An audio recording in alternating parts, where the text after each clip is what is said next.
Bonsoir à toutes et à tous. Je déclare donc ouverte cette séance et conformément aux dispositions de l'article L21-21-15 du Code général des collectivités territoriales, je vous propose de désigner comme secrétaire de séance Madame Josette Masson, à qui je demande de procéder à l'appel nominal. Jacques Richard. Présent. Moi-même présente. Christian Nuilieu. Présent. Anne-Laure Duval. Présente. Gérard Perrigo, absent pour l'instant. Daniel Bretel-Venot. Présente. Emmanuel Perrand. Présent. Marianne Iglesias. Présent. Marie-Christine Herbel. Duquet. Présente. Michel Reveillé. Présent. Claude Gendron. Présent. Anne-Sophie Blot. Présente. Pascal Pouvaillot a donné pouvoir à Monsieur Dumilieu. Pascal Vitre. Présente. Camille Bossard a donné pouvoir à Monsieur Richard. Alain Vanier. Présent. Liliane Dubarski. Présente. Jean-Paul Bergeau. Présent. Manuela Punel n'est pas encore arrivée. Le Monnier Périgot a donné pouvoir à Anne-Laure Duval. Dumont Virginie. Éric Lemonnier. Eric. Oui, Eric Lemonnier. Ah bah oui. Carole Hamon. Pascal Modé-Carillon. Présent. Sandrine Métier. Jean-Robert Pagès. Présent. Valérie Brosse. Présente. Serge Praleux. Présent. Merci Josette. Je constate que le quorum est respecté. La séance peut commencer. En parallèle, je vais vous faire suivre 4 feuilles, notamment la journée citoyenne du samedi 21 mai 2022, de 9h30 à 12h pour les élus. L'inauguration du terrain de football synthétique qui aura lieu le samedi 4 juin 2022 à 12h en présence des élus également. Et ainsi que la composition des équipes de permanence des élections législatives du 12 et du 19 juin. Voilà. Ceux qui souhaitent s'inscrire, je vous fais passer la parole. Merci Gérard, merci Manuela.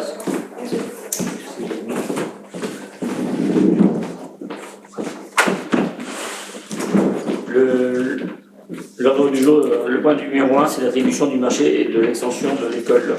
C'est Emmanuel. Alors, concernant l'attribution des marchés de l'extension des classes en élémentaire pour le groupe scolaire Gauguin, donc la première bonne nouvelle, c'est que le permis de construire a bien été accordé le 28 mars 2022. L'attribution des marchés, elle se fait au final en 2 étapes. Il y a eu une première consultation qui a donné lieu à une commission des marchés publics le 21 février où on a été obligé de relancer cette lots vis-à-vis des montants qui avaient été, les offres qui avaient été rendues par les artisans. Donc une seconde commission qui s'est déroulée récemment le 9 mai, où là on a eu des bonnes nouvelles. Donc, je vais vous faire part de l'ensemble des entreprises qui ont été validées par la commission lot par lot. Pour le premier lot, le lot VRD, c'est l'entreprise Le Havre qui a le marché pour 113 000 €. Pour le lot numéro 2, démolition gros œuvres, l'entreprise Planchet pour un montant de 439 9,92 €. Pour le lot étanchéité, l'entreprise ETT avec un montant hors taxe de 55 446,15 €. Le lot photovoltaïque qui a été détaché du lot étanchéité, donc c'est l'entreprise Solar 3 Tech pour 34 229,13 €. Le lot 4, le lot bardage, c'est l'entreprise PCB pour 91 432,54 €. Le lot 5, les menuiseries extérieures, c'est l'entreprise Arimus pour un montant de 71 389,60 €. Le lot 6, serrurerie, l'entreprise GH pour un montant de 35 116,46 €. Le lot 7, menuiserie intérieure bois, c'est l'entreprise Arimus pour 60 300,80 €. Le lot numéro 8, cloison intérieure, doublage, c'est l'entreprise TOA pour un montant de 29 000 €. Le lot numéro 9, plafond suspendu, l'entreprise Gauthier Plafond pour 15 200 €. Le lot numéro 10, revêtement de sol, faïence, c'est l'entreprise Lebois Saint-James pour 56 173,83 €. Le lot 11, peinture, revêtement muraux, l'entreprise Thiriot pour 27 400 €. Le lot 12, plomberie sanitaire, chauffage, ventilation, c'est l'entreprise Hervé pour 122 900 €. Le lot 13, électricité, courant fort et faible, c'est l'entreprise Lustrelec pour 69 500 €. Et le lot 14, ascenseur, l'entreprise CFA pour 21 600 €. Ce qui nous donne un montant de travaux hors taxe à 1 241 698 €, 43 centimes. La première estimation qu'on avait eue de l'architecte, c'était 1 90 000 €. Forcément, on est dans une période où il y a une augmentation du prix des matériaux, ce qui nous avait donné aussi lieu à ordonner une deuxième consultation pour les entreprises. Entre la première et la deuxième consultation, sur la deuxième consultation, on gagne 97 000 €.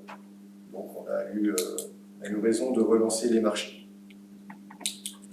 Donc, vis-à-vis de ce que je viens de vous exposer et vu la décision de la commission des marchés, il est proposé au conseil municipal de valider l'attribution des marchés ce soir pour l'extension des classes élémentaires pour le groupe Paul Gauguin.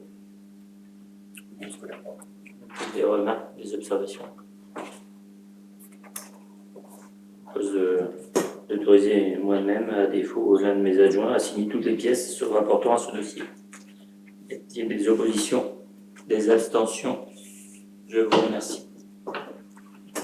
Le point numéro 2 concerne l'emprunt 2022, la souscription. Et donc, pour les travaux d'extension de l'école élémentaire, il convient que l'on souscrive un emprunt. On avait déjà identifié lors du débat d'orientation budgétaire.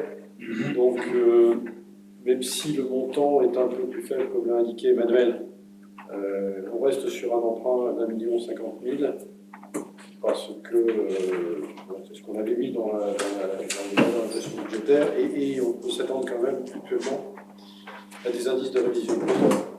Il faudra qu'on se glisse pendant les travaux, donc je ne peux pas se mettre au ras de l'emprunt. Donc 4 organismes financiers ont été consultés. En fait, là, je mets la 5 dans le tableau de la page suivante. Donc, en fait, la plupart des établissements proposent des taux variables, vous voyez, sauf le Crédit Mutuel Arkea qui a proposé un taux fixe, mais non pas sur 20 ans, puisqu'on avait demandé 20 ans, et il ne propose pas 20 ans. Si on veut 20 ans, c'est du taux variable. Donc, 14 ans maximum pour du taux fixe au Crédit Mutuel Arkea. On avait dans la prospective tablé sur 2% de taux d'intérêt et sur 20 ans. Donc là, on est à 1,74, c'est mieux, mais par contre, on ne peut pas faire mieux que 14 ans. Donc, vous voyez que les autres sont des taux variables indexés sur le Euribor ou sur la probabilité du territoire sur le taux du TVA. Donc, il nous paraissent, en commission, on a débattu, il paraissait quand même plus intéressant de retenir la proposition à taux fixe, même si elle est sur 14 ans, parce qu'actuellement les taux s'envolent et il est clair qu'un taux variable, c'est excessivement dangereux. Monsieur Gabrielac a fait une simulation en mettant le Euribor à 3,8, ce qu'il avait atteint en 2008. Vous voyez l'effet tout de suite sur le coût des intérêts. C'est gigantesque, donc si on devait se retrouver dans cette situation-là, on serait pas mal. Donc, on propose, en accord avec la commission, de choisir la proposition du Crédit Mutuel Arkea à 1,74% sur 14 ans, à taux fixe et en échéance constante, qui est le premier du tableau. Alors, cette situation, 14 ans au lieu de 20 ans, n'a pas d'effet sur l'épargne brute, quasiment pas, n'a pas d'effet sur la capacité de désendettement et sur l'évolution de l'encours emprunté.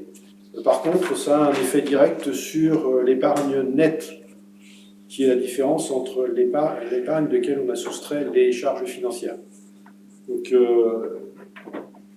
prendre cet emprunt sur 14 ans suppose une charge financière de l'ordre de 20 à 30 000 € supplémentaires par an Donc ceci fait baisser l'épargne nette de 20 à 30 000 euros par an.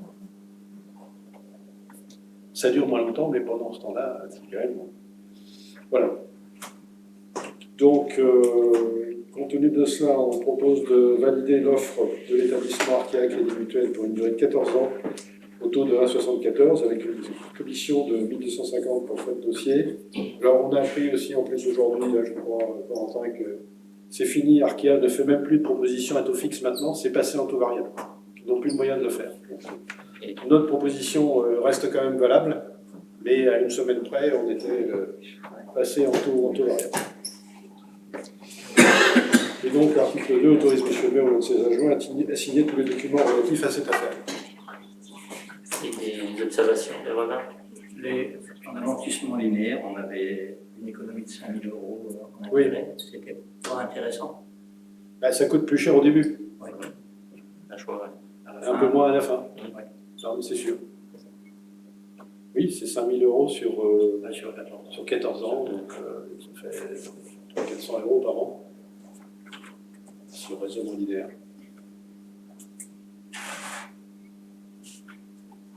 Mais c'est plus contraignant au début. Merci Christian. Je propose de passer à la validation, de m'autoriser, moi-même ou l'un de mes adjoints, ainsi que les documents relatifs à cette affaire. Y a-t-il des oppositions? Des abstentions? Je vous remercie. Le point suivant, c'est le budget assainissement. Décision modificative numéro 1.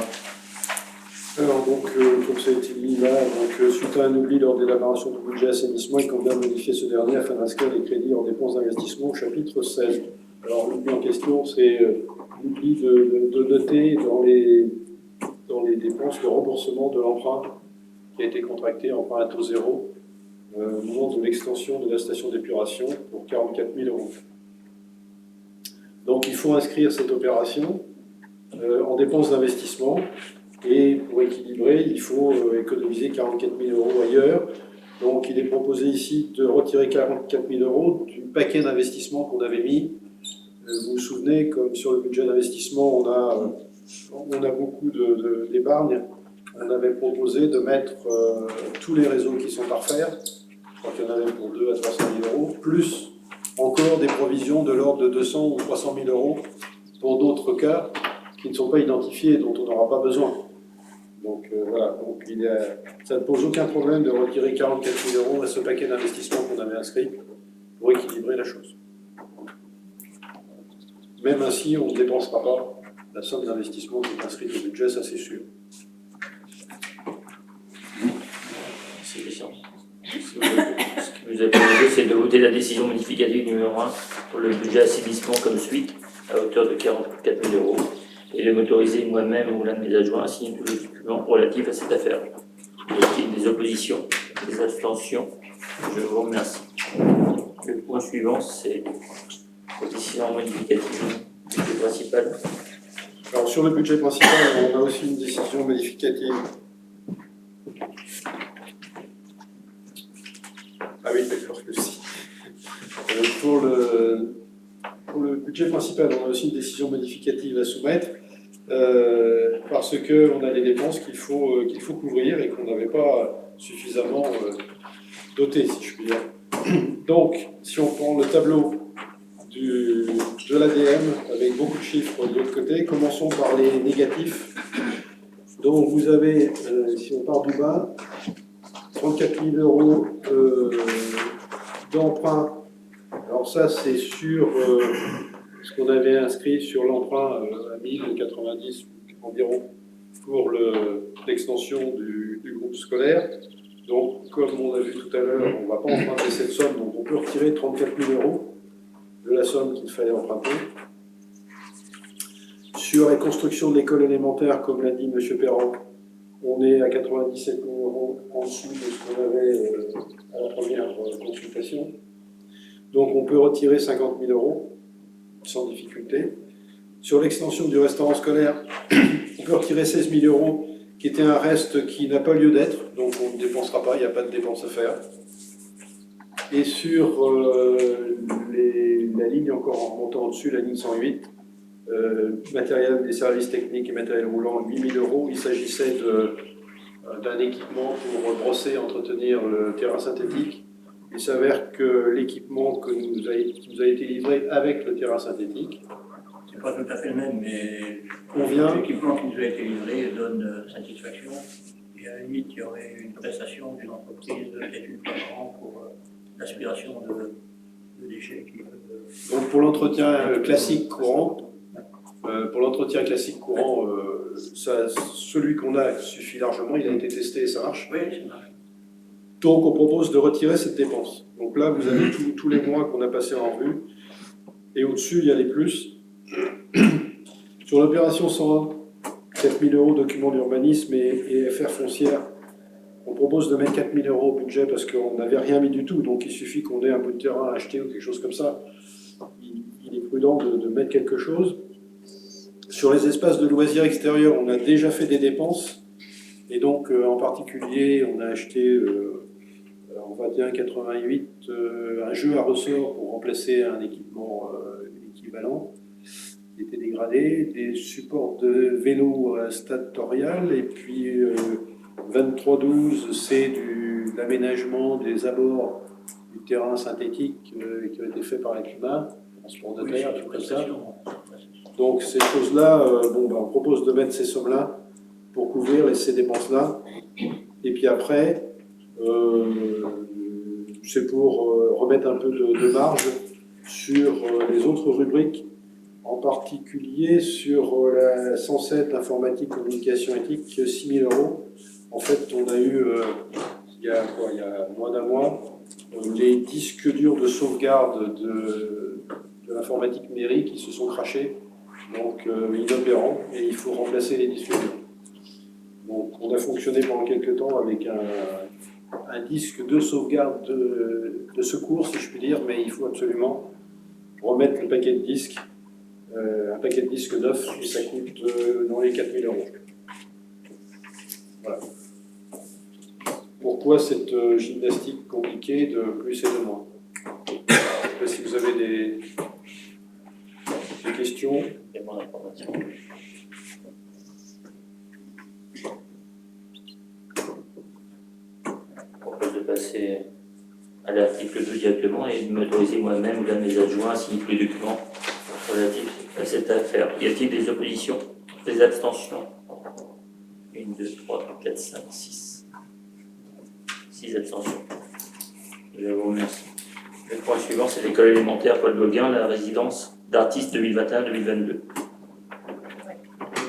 Donc, par délibération du 11 octobre 2021, une subvention de 2 585 € a été accordée en faveur de l'USEP, de l'école élémentaire Paul Gauguin, pour leur projet danse et patrimoine local que l'école mène sur l'année scolaire en cours. Et c'était un montant de 10 691,69 TTC pour l'école. Pour une question administrative, il convient de revalider cette subvention pour pouvoir la verser à l'école. Donc, vu la délibération du CM du 11 octobre 2021, vu mon exposé, article 1 décide de soutenir ce projet qui allie découverte du patrimoine local et pratique et artistique en accordant une subvention à l'ISEP de 2 585. Des compléments d'information. J'ai une petite question tout simplement pour savoir ce qu'est la question administrative. Pour la question administrative, en vérité. Parce que du coup, donc, comme on le disait tout à l'heure, ça a été délibéré le 11 octobre et il faut la verser et le délai a été dépassé, si je comprends bien, si je me souviens bien. Donc on est obligé de repasser une délibération. C'est mieux. Voilà. Le percepteur préfère que l'on repasse une délibération. Il faut régulariser.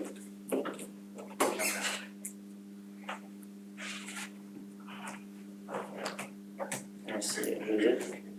Et article 2, de m'autoriser moi-même ou à défaut à mes adjoints à signer tous les documents relatifs à cette affaire. Y a-t-il des oppositions? Des abstentions? Je vous remercie. Le point suivant, c'est une dépense avancée de Monsieur Dumilieu. Donc, la commune a aménagé et équipé le logement qui est au-dessus de la perception du trésorerie afin d'accueillir une famille ukrainienne qui est sur le point d'arriver. On est patient. C'est dans ce cadre que M. Dumilieu a avancé pour la collectivité le paiement d'un lave-linge, d'une cuisinière mixte, d'un four électrique et de plaques gaz, d'un détendeur et d'un tuyau, ainsi que des frais de livraison, pour un total de 672,84 €. De ce fait, il vous est proposé de décider de procéder au remboursement à M. Dumilieu, Christian, de la hauteur de 672,84 € des frais engagés pour cette affaire. Je ne vote pas, monsieur. Non. Il ne prend pas part à ce vote. Et article 2, de m'autoriser moi-même ou la mes adjoints à signer tous les documents relatifs à cette affaire. Y a-t-il des oppositions? Des abstentions? Je vous remercie. Concernant l'approbation du procès-verbal de la séance du 11 avril 2022, y a-t-il des remarques, des observations? Merci. Concernant les délégations au maire, donc vous avez aussi joint les DIA, les déclarations d'intention d'aligner, entre le 2 avril et le 2 mai. Concernant la DS 309, la B31, il a été décidé de ne pas exercer notre droit de préemption. Vous avez aussi dans mes droits les dépenses engagées à hauteur des dotations. Concernant les recettes, nous avons aussi l'extension de l'école élémentaire. Nous avons eu l'accord de la subvention DETR de 2022 qui est accordée à hauteur de 210 000 €, le plafond maximal. Quant à la calendrier des prochains conseils municipaux, il nous reste à confirmer la date du prochain conseil municipal. Ça sera soit le lundi 27 juin ou le lundi 4 juillet à confirmer. D'autres sujets? Je ne vais pas revenir sur la délit du budget assainissement et la décision modificative, mais il y a quelque chose que Benoît ou Corentin peuvent me rassurer, parce que le total d'investissement, 0. Mais le marché qu'on a lancé ce matin sur Mégalis, c'est pas 0. Hein. C'est la décision modificative en fait qui fait la règle. Il n'y a pas d'investissement prévu dans la délit modificative. Mais dans le budget assainissement, il y a des investissements prévus, rassurez-moi. Tous les investissements, moins 44 000 €. Moins 44 Moins 44 000 €. Le marché qu'on va lancer, Donc il y a largement de quoi faire. il y a la voisine de Saint-Médard, les 300, 280. Il y a pas de problème. Je vais dormir tranquille. Il y a inscrit 2 fois plus au budget investissement, donc tu peux. Le 0 me faisait peur. Bien, merci. Je constate que la séance se termine. Merci. Merci à vous.